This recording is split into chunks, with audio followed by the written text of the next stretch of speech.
Pray louder. 3 years, 10 months, 6 days, and 14 fucking hours, Amy. That is how long you have kept me here. The voice came warm and close, a whisper pressed to her ear.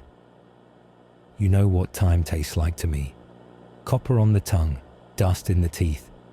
I keep every second because every second scuffs you a little thinner, and you pretend you do not hear me. Sweet habit. Pale morning bled through the barred window and broke into dull stripes on the floor. Amy sat on the cot, knees tight, back against cinder block. The radiator ticked like an unkind clock. You dragged me in, remember? Your clever bargain. Take me and spare the child. Heroic. You were bright with it. You were beautiful. Would you like to hear about the souvenirs I took while we ran our little ministry together? Silence from Amy, except the small rasp of breath. The old priest who taught you Latin. Hands that trembled when he blessed your first crucifix. He liked you. You remember the hospital corridor, how we counted as his last breath left him. We counted together. 1, 2, 3. Then we stopped.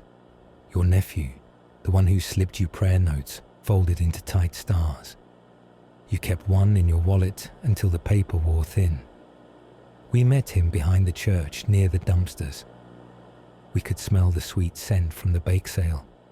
He said your name with such admiration. You were his hero. Then we pulled his throat out like a weed. You remember the smell of bread? I do. Her lips moved. Nothing came out. I am not finished, the voice in her head barked. Your mother. We visited her late. She poured tea and said your name like she knew something was wrong. She tried not to notice the way your hands would not stop shaking. Her heart ached for you, so I cut it out. I love the taste of organ meat. Please, stop, Amy whispered. You believe there is a difference between my axe and yours. That is adorable. You invited me in. You thought you were trapping me inside you.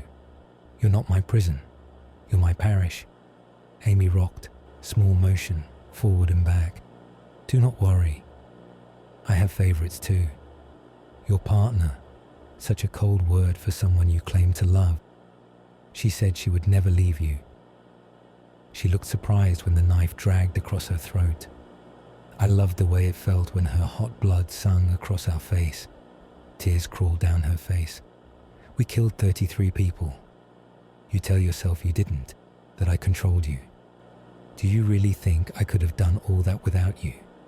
You wanted me in. You wanted the excuse. You are complicit. 3 years, 10 months, 6 days, and now 15 hours. I like you, Amy. Most hosts are all fear and panic. You are structure. You are refusal carved into bone.